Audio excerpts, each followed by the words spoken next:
ये एग्जाम में 100% आने की संभावना है। 100%। हाँ, ये मान के चलो, गॉस का थ्योरम बड़ा इंपॉर्टेंट है, इस पर काम करेंगे। ये गॉस साहब जिस पर काम किए थे, ध्यान से बात को समझना। गॉस ने एक विलगित गोली चालक लिया था, विलगित गोला था इस तरह एक गोला, यह खोखला गोला था, और इस बात को ध्यान देना,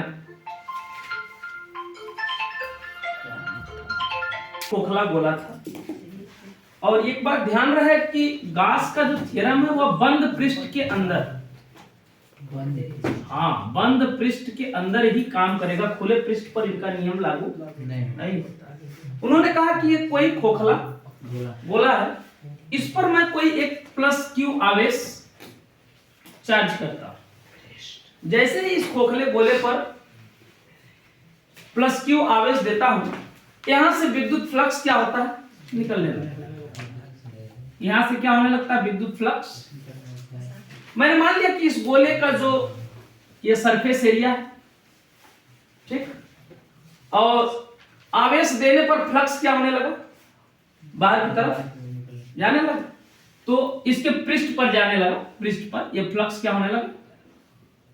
तो अब यहां से ये जो पृष्ठ है, इस पृष्ठ पर इसका ये एक छोटा सा हम सरफेस ले लेंगे, छोटा सा एरिया, इसको हम बोल दे यह है डेल डीएस या डीएस, ठीक है। और चूंकि ये आवेश यह पॉइंट ओ है, और इस पॉइंट से इस सरफेस की दूरी को मैं मान लूं कि यह क्या है, हमारी त्रिज्या आर है, ठीक है। और इस सरफेस के बीच ये कोई पॉइंट पी है, और यहीं पर हमें विद्युत क्षेत्र की तीव्रता क्या करनी है, ज्ञात करनी है। तो मैंने मान लिया कि इस केंद्र O पर बना घन कोण डी ओमेगा है या डी डब्ल्यू, ठीक, घन कोण है डी ओमेगा। तो यहां से ये वैद्युत फ्लक्स, चूंकि यह वैद्युत क्षेत्र की तीव्रता, यह दूरी हो गई, यहां पर बना कोण मैंने मान लिया क्या, थीटा। और इसी बिंदु P पर हमें वैद्युत क्षेत्र की तीव्रता क्या करनी है, ज्ञात करनी है। मैं आपको पहले परिभाषा इसका थोड़ा सा समझा दूं कि गॉस ने क्या बोला था अपने थ्योरम में, बात को समझना। गॉस के परिमेय में बोला गया कि किसी बंद पृष्ठ से गुजरने वाला संपूर्ण वैद्युत फ्लक्स, किसी बंद पृष्ठ से गुजरने वाला संपूर्ण वैद्युत फ्लक्स उस बंद पृष्ठ के अंदर, उस बंद पृष्ठ, ये जो बंद पृष्ठ है ना, बंद पृष्ठ के अंदर निर्वात में उपस्थित कुल आवेश का, निर्वात में उपस्थित कुल आवेश का 1/ε0, मतलब कुल फ्लक्स फाई ई, कहा कि Q अपान ε0, ये गॉस का थ्योरम था। हम एक बार परिभाषा फिर से रिवाइज करते हैं। गॉस ने अपने थ्योरम में क्या बोला कि किसी बंद पृष्ठ से गुजरने वाला, किसी बंद पृष्ठ से गुजरने वाला संपूर्ण वैद्युत फ्लक्स बंद पृष्ठ के अंदर निर्वात में उपस्थित कुल आवेश का 1/ε0 गुना होता है। हमें यही प्रूफ करना है कि इस बंद पृष्ठ के अंदर उत्पन्न वैद्युत फ्लक्स कुल आवेश का ε0 गुना होता, बराबर। तो अब हमको ये प्रूफ करना है, परिभाषा को लिख लोगे, परिभाषा हो गया। अब यहां पर हमको इसका निगमन करना है, तो हम पहले मानेंगे, क्या करेंगे, माना क्या है, हमने जो जो इस बंद पृष्ठ के अंदर माना है वो हम क्या करेंगे, मान लेंगे। माना कोई बिंदु आवेश, माना कोई, हाँ लिख सकते, कोई बिंदु आवेश Q किसी गोले के केंद्र, किसी गोले के, है तो 2 लाइन का डेरिवेशन, हम तो चाहे 2-3 लाइन में भी कर सकते हैं, लेकिन थोड़ा सा हम समझा के करना चाहते हैं आप लोगों को। कोई बिंदु आवेश Q किसी गोले के केंद्र O पर रखा है, O पर रखा है, गोले की त्रिज्या R है, गोले की त्रिज्या R है तथा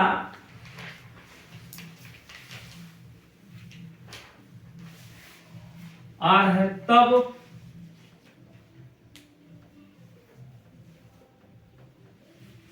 गोले के पृष्ठ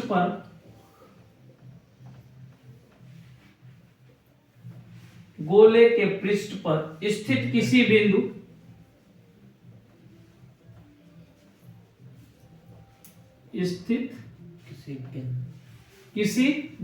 P पर विद्युत क्षेत्र की तीव्रता, हाँ, P पर विद्युत क्षेत्र की तीव्रता E बराबर होता है 1/4 पाई एप्सिलॉन नॉट Q अपान, ये हम लोग पीछे पढ़े हुए हैं,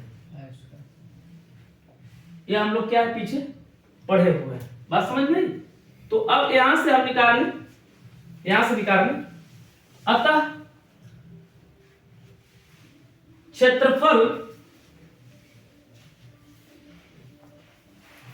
क्षेत्रफल अवयव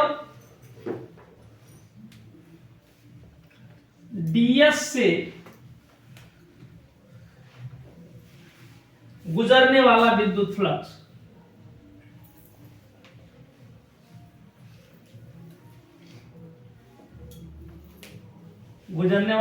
फ्लक्स, तो यह क्या हो जाएगा, d फाई E बराबर क्या हो जाएगा, E इंटू ds cos, ठीक है। तो यहां से निकाल लें d फाई E बराबर, इसको समीकरण मानिए, नहीं समीकरण मत मानो, क्या दिक्कत है, इसको रख देंगे, चलो इसको रिलेशन नंबर 1 मान लेते हैं। एक E का मान हम लोग क्या करें, यहीं पर रख दो, E का मान रख दो 1/4 pi epsilon not Q upon R square ds cos theta. कोई दिक्कत यहाँ तक, किसी को कोई दिक्कत हो तो बताओ, ठीक ना। ये तो हमें मिल गया इस सूक्ष्म भाग से निकलने वाले वैद्युत फ्लक्स। तो लिखेंगे अतः गोले के इस गोले के पृष्ठ से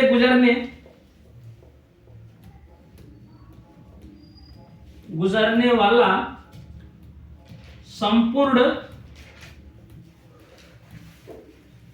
वैद्युत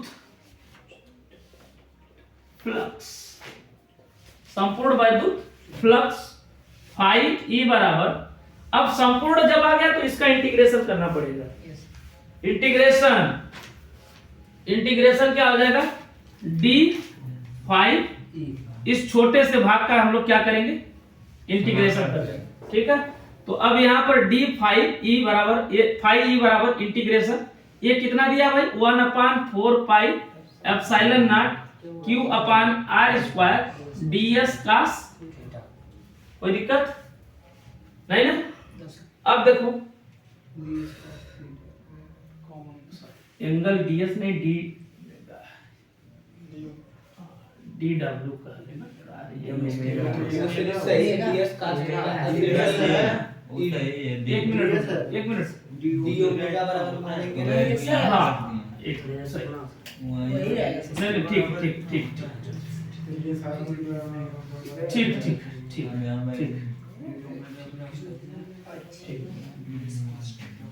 अब देखो यहां पर जो कांस्टेंट वैल्यू है उसको हम लोग क्या करेंगे, बाहर निकाल लेंगे। यहां पर कांस्टेंट क्या क्या है, ये फाई E बराबर Q upon 4 pi epsilon not, ये कांस्टेंट हमने बाहर निकाल लिया, अंदर क्या बच गया 1/r स्क्वायर ds cos ये पूरा किसके बराबर हो जाएगा भाई? डी ओमेगा बराबर होता है ये पूरा किसके बराबर होगा? ये तो यहाँ पर लिख लेना डी फाई ई बराबर Q upon 4 pi epsilon not. ये क्या हो गया? डी हो गया ना। और देखो चूंकि इस तरह छोटे छोटे पार्ट न जाने इस पृष्ठ पर कितने होंगे, तो इसका हम लोग संपूर्ण क्षेत्रफल जब निकालेंगे इसका, 4 पाई तो ये क्या हो जाएगा? गोले का संपूर्ण क्षेत्रफल जब निकालोगे तो ये फाई ई बराबर Q upon 4 pi epsilon not. ये पूरा जब इंटीग्रेशन करोगे तो संपूर्ण गोले का जो क्षेत्रफल होता है वो 4 पाई के क्या होता है? जैसे 360 हो जाएगा। ठीक ना। यहाँ से ये क्या हो गया? कैंसल आउट हो गया। या फाई ई बराबर क्या मिल गया? क्यू अपान, यही गास का थियरम। ठीक है ना। एक बार हम फिर से समझाते हैं, समझना। हमने कोई एक खोखला गोला लिया, इस पर कोई एक धनावेश दिया। यह मान लिया कि इस खोखले का जो पृष्ठ है, सरफेस है, वह यस है। और जैसे ही आवेश देंगे इसमें से वैद्युत फ्लक्स क्या होने लगेगा? फैलने लगेगा। वैद्युत फ्लक्स फैलेगा तो हमने मान लिया कि अब यहां से इसके केंद्र से इस पृष्ठ की दूरी क्या है? त्रिज्या है आर। मैंने यहां पर एक छोटा सा भाग काट लिया और इसी पॉइंट पर हमें वैद्युत क्षेत्र की तीव्रता ज्ञात करनी। मैंने मान लिया वो पॉइंट क्या है? वैद्युत क्षेत्र की तीव्रता और डीएस के बीच में बना एक कोण क्या है? थीटा। ठीक है। तो हम लोग लिख लेंगे यहाँ पर पहले डेरिवेशन करते समय कि माना कोई बिंदु आवेश Q किसी गोले के केंद्र O पर रखा है, गोले की त्रिज्या R है, तब गोले के पृष्ठ पर स्थित किसी बिंदु P पर वैद्युत क्षेत्र की तीव्रता E बराबर 1/4 pi epsilon not Q upon R square. यहाँ से ये तो हमें क्षेत्र की तीव्रता मालूम हो गई। अब यहाँ से क्षेत्रफल आवे, मतलब ये जो ds से गुजरने वाला वैद्युत फ्लक्स होगा ये पार्ट, उसकी चूंकि अगर यह सूक्ष्म है तो इसका किया गया निकला फ्लक्स जो होगा वो भी क्या होगा? सूक्ष्म होगा। तो यहाँ से d फाई बराबर क्या हो गया? 1/4 पाई एप्सिलॉन नॉट कि d फाई बराबर e into ds cos theta, और e बराबर हमारा आया 1/4 पाई एप्सिलॉन नॉट q अपन, तो 1/4 pi epsilon not q upon ds into cos theta हो गया। तो अतः गोले के पृष्ठ से गुजरने वाला संपूर्ण वैद्युत फ्लक्स निकालेंगे। संपूर्ण का मतलब अब इसका क्या किया जाएगा? समाकलन किया जाएगा। तो हमने क्या किया? फाई बराबर ये मान लिया, और देखो d फाई e बराबर 1/4 pi epsilon not q upon r square ds cos theta है। तो हमने क्या किया? इसको रख लिया। जैसे ही रखा, यहाँ पर जो कांस्टेंट वेरिएबल वो बाहर हो जाते हैं। q upon 4 pi epsilon not बाहर हो गया, 1/r square ds cos theta, ये d ओमेगा के क्या होता है? चूंकि यह संपूर्ण पृष्ठ का निकालना, अर्थात यहाँ पर d ओमेगा क्या होगा? 4 पाई के बराबर। 4 पाई से 4 पाई क्या हो गया? तो d फाई बराबर क्या हो गया? q अपन एप्सिलॉन। यही गाउस का क्या है? थ्योरम। ठीक है।